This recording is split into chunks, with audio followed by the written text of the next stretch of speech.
SIT enquiry అని చెప్పేసి BRS వాళ్ళనే ముందుకు చూస్తూ ఉన్నారు. మరి నెక్స్ట్ కేసీఆర్ అనుకోవచ్చా మరి ఇట్లా? ఇక అట్లనే జరిగేటట్టు ఉంది. ఎందుకంటే ఈయన మన రేవంత్ రెడ్డి గారికి ఏం చేయాలో అర్థం అవ్వట్లేదు. ఫస్ట్ ఆఫ్ ఆల్ ఆయన సీఎం అనే హోదా మర్చిపోతున్నాడు. ఆయన అనుకోకుండా సీఎం అయింది కదా, అనుకుంటేనే బాగుండేమో, ఏదైనా ప్రజా పాలన చేద్దామని ఐడియా ఉంటుండే. అనుకోకుండా సీఎం అయింది కాబట్టి ఆయనకి ఏం అర్థం కాక ఇట్లా దొంగ కేసులు పెట్టుకుంటా మొన్న హరీష్ రావు అన్నని, ఇప్పుడు కేటీఆర్ అన్నని, ఇక నెక్స్ట్ ఏం చేస్తాడు ఆయనకు అర్థం కావట్లేదు. ఫస్ట్ ఆయనకు కొంచెం అవగాహన ఏమైనా ఉంటేనన్నా ప్రజలకు మంచి చేసేవాడు. ఏం చేసిండండి? 2 years అవుతుంది ఆయన వచ్చి. ఏమైనా చేసింది ఉందా? ఆయన పెట్టింది ఉందా? డబ్బులు తెచ్చినా అంటాడు. అమ్మ డబ్బులు పేపర్ మాటగా అవుతున్నాయి తప్ప ఎక్కడ జరిగింది లేదు, ఎక్కడ ఒక పని స్టార్ట్ చేసింది లేదు. మేము మా కేసీఆర్ సార్ ఉన్న గవర్నమెంట్లోనే పనులైనాయి, అవి ఇనాగ్రేషన్ చేసుకుంటూ వస్తుండే తప్ప ఆయన సొంతంగా చేసింది అయితే ఏదీ లేదు ఇప్పటివరకు. అయితే కేసీఆర్ గవర్నమెంట్లో ఉన్న అప్పులే చాలిపోయినాయి, ఇంకా మరి నేనే దాన్ని తీర్చుకోవడానికి మరి ఇక్కడ ప్రభుత్వాన్ని అందుకే పోతుండు కదా. అవునవును, మరి ఢిల్లీకి పోతుండు కదా, మరి అక్కడికి నిధులు తెచ్చిన అవి తెచ్చిన అంటే అది తెచ్చనే చేయాలి కదా. సరే అప్పుల పాలైంది, మరి నువ్వు మంచిగా చేయి. నువ్వు మంచిగా చేయడానికి సీఎం అయినావు, మరి నువ్వు చెయ్యి మరి మంచిగా. నువ్వు చేయడానికే కదా ఉన్నావు, ఇంకా చేయడానికి కాదు. ఈ దొంగ చేసిన వాళ్ళకే దొంగతనం గురించి ఐడియా ఉంటుంది అన్నట్టు ఆయన దొంగ కాబట్టి దొంగ కేసులు పెట్టి ఇబ్బంది పెడుతుండే. ఎంత ఇబ్బంది పెట్టినా ఏం చేసినా అవి ఏది కాదు. మా కేసీఆర్ అన్న గురించి, మా కేటీఆర్ అన్న గురించి అందరికి తెలుసు, ఏది చేసేది లేదు అసలు. పరిస్థితి చూసుకుంటే ఇట్లా ఒకరి తర్వాత ఒకరు సిట్ ఎంక్వైరీ అని చెప్పేసి ఇట్లా చేస్తున్నారు. నెక్స్ట్ కేసీఆర్ అనుకోవచ్చు. భయంతో చేస్తున్నాడు. ఎందుకంటే మళ్ళీ ఇప్పుడు ఎలక్షన్స్, మున్సిపల్ ఎలక్షన్స్ ఉన్నాయి కదా, ఇక దీన్ని డైవర్ట్ ఎట్లా చేయాలి, ప్రజలని ఎట్లా మళ్ళీ మబ్బి పెడదామని చూస్తున్నారు. కానీ ప్రజలు గుడ్డోలు కాదు. ఎందుకంటే ఒకసారి తట్టు తలిగినాక బట్ట కట్టుకొని ఏడ తలిగిందో తట్టు అక్కడ చూసుకుంటారు. కానీ ఈయనేమనుకుంటున్నంటే అది కళ్ళు మూసుకొని పిల్లి పాలు తాగుతా చూడు, ఇది ఆ లెక్క అనుకుంటున్నాను. కానీ ఆ లెక్క అసలే కాదు. ప్రజలు మంచిగా బుద్ధి చెప్తారు, ఓట్లతోనే బుద్ధి చెప్తారు, మున్సిపల్ ఓట్లతోటి. ఎందుకంటే అధికారంలో లేకున్నా కానీ మా బీఆర్ఎస్ పార్టీ వాళ్ళు ఏమంటారు, ఎలక్షన్స్ సర్పంచ్ ఎలక్షన్స్కే మంచిగా బుద్ధి చెప్పిర్రు, బాగా కొట్టుకొచ్చింది. మా ఊర్లో కూడా బీఆర్ఎస్ వచ్చింది.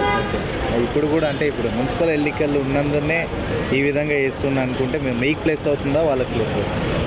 మాకు ప్లస్ అవుతుంది. మాకు హైలైట్ చేస్తున్నాడు ఆయన. ఓకే, ఆయన చాలా హైలైట్ చేస్తున్నాడు. మొన్నటికి మొన్న హరీష్ రావు గారు, తర్వాత ఇప్పుడు కేటీఆర్, నెక్స్ట్ ఎవరు అనేది ఒక టార్గెట్ ఫిగర్ ప్రజల్లో కూడా ఒక అవగాహన లేకుండా అయిపోతుంది. డైరెక్ట్గా కేసీఆర్ఏ అనేటట్టుగా అనిపిస్తుంది. మరి ఏమంటారు? అవగాహన లేక కాదు, అవగాహన ఉంది. ఆల్మోస్ట్ ఆల్ 2 years నుంచి కాంగ్రెస్ ప్రభుత్వం ఏర్పడినప్పటి నుంచి బీఆర్ఎస్ పార్టీని టార్గెట్ చేసింది. అది ఎందుకు టార్గెట్ చేసింది ఏంటిది అనేది తెలుసు. అండ్ Day 1 నుంచి రేవంత్ రెడ్డి గారు ఏమంటున్నారంటే ఇక బీఆర్ఎస్ పార్టీ అయిపోయింది, ఖతం అయిపోయింది, ఇంకేం లేదు అన్నారు. మరి ఖతమైన పార్టీ మీద ఎందుకు ఇంతగానో కక్ష తీర్చుకునే ప్రయత్నం చేస్తున్నావు? ఎందుకు నిరంతరం కేసీఆర్ గారిని తలుచుకుంటున్నావు? ఎక్కడ సభలలో పో, ఎక్కడ అధికారిక కార్యక్రమాలు, ఎక్కడ పార్టీ కార్యక్రమాలు ఆడికి పోయి నువ్వు చేసిన అభివృద్ధి కార్యక్రమాల గురించి మాట్లాడు, నువ్వు చేసిన పనుల గురించి మాట్లాడవు. కానీ బీఆర్ఎస్ పార్టీ మీద ఉన్న అక్కసు మాత్రం కక్కుతా ఉన్నాడు నిరంతరం. సో ఇది 2 years నుంచి జరుగుతుంది. ప్రభుత్వం ఎప్పుడైతే ఆయన ఏర్పడింది, ఆయన ముఖ్యమంత్రి అయినరో అప్పటి నుంచి కూడా కాళేశ్వరం అన్నాడు, ఈ ఫార్ములా రేస్ అన్నాడు, తర్వాత ఫోన్ ట్యాపింగ్ అన్నాడు. 2 years నుంచి ఒక ప్రభుత్వానికి ఒక చిన్నపాటి ఎవిడెన్స్ కూడా దొరకలేదా? ఇంత ఇన్వెస్టిగేషన్ చేశారు, ఎంతోమంది అధికారులని కానివ్వండి, కమిటీలు వేసిర్రు, సిట్లు వేసిండ్రు, ప్లస్ స్పెషల్ కమిటీ వేసి ఇన్వెస్టిగేషన్ చేస్తారు. అప్పుడు కూడా కేసీఆర్ గారిని ఇన్వెస్టిగేషన్ చేశారు, అప్పుడు కూడా హరీష్ రావు గారిని ఇన్వెస్టిగేషన్ చేశారు, అప్పుడు కూడా ఫార్ములా రేస్ కేసులో కేటీఆర్ గారిని ఇన్వెస్టిగేషన్. కానీ ఇప్పటిదాకా ఒక్కటి కూడా వాళ్ళు నిరూపించుకోలేకపోయినరు. సో ఇవన్నీ కూడా ఆధారాలు లేని ఆరోపణలు మాత్రమే, కానీ ఎక్కడ కూడా దీనికి ఆధారాలు కనిపించట్లేదు. కాబట్టి ఇన్ని రోజుల పాటు, ఇన్ని నెలల పాటు వాళ్ళు కాలయాపన చేస్తున్నారు. ముఖ్యంగా డైవర్షన్, ఏదో ఒక అంశం ప్రజలలోకి గట్టిగా బీఆర్ఎస్ పార్టీ తీసుకెళ్లిన ప్రతిసారి వీళ్ళు ఆ డైవర్షన్ని అంటే మా వైపు తిప్పడానికి ఈ కేసు అనేది పెట్టి మమ్మల్ని ఇబ్బంది పెట్టే ప్రయత్నం చేస్తున్నారు. రీసెంట్గా హరీష్ రావు గారిని సిట్ విచారణకి పిలిచారు, తర్వాత యథావిధిగా మళ్ళీ రెగ్యులర్ గానే కేటీఆర్ గారిని పిలిచారు. ఈ నేపథ్యం మనకి ఏముంది? కుట్ర ఉన్నది. దొంగ తన దొంగతనాన్ని కప్పిపుచ్చుకోవడానికి, తన అవినీతిని కప్పిపుచ్చుకోవడానికి ఎదుటి వాళ్ళ మీద కూడా ఆ ముద్ర వేయాలనేటువంటి కుట్ర ఉన్న రేవంత్ సర్కారు 25 నెలలుగా అనేక కుంభకోణాలు, పాలనను మరిచిపోయి పథకాలను విడిచిపెట్టి ప్రజలను వంచిస్తూ మోసగిస్తూ ఇవాళ అనేక కుంభకోణాల్లో ఇరుక్కున్నారు. మొత్తానికి హరీష్ రావు గారికి సీట్ వేశారు, మరి తర్వాత కేటీఆర్ గారికి సీట్ ఎంక్వైరీ చేశారు. తర్వాత మరి కేసీఆర్ గారిని కూడా సిట్ ఎంక్వైరీకి వేసే విధంగా అనిపిస్తుంది అనుకోవచ్చు. దానివల్ల ఏమి కాదు. ఆల్రెడీ ఒకసారి కాళేశ్వరంలో పిలిచారు కదా, కేసీఆర్ గారిని కూడా పిలిచారు, పెద్ద సార్ని కూడా పిలిచారు, వచ్చారు, ఆ రోజు విచారణకు వచ్చారు, హాజరయ్యారు, వాళ్ళందరూ మా అడిగిన దానికి సమాధానం చెప్పారు, వెళ్ళారు. మొన్న హరీష్ అన్నను పిలిచారు, ఆ రోజు ఏమైంది? నవ్వు ముఖంతో అయితే వెళ్ళాడు సిట్ విచారణకి, అదే నవ్వు ముఖంతో తిరిగి వచ్చాడు. వాళ్ళకి చెమటలు పట్టించాడు కానీ ఆయనకి ఎక్కడ చెమట పట్టలే, చెమట బిందు కూడా రాలే. ఇవాళకి రామన్నది కూడా అదే అవుతుంది. ఇక ఏదో టైంపాస్ చేస్తుండే ఆయన రేవంత్ రెడ్డి తప్ప అందులో ఒరిగేది ఏమీ లేదు, ప్రజలకు వచ్చేదేమీ లేదు.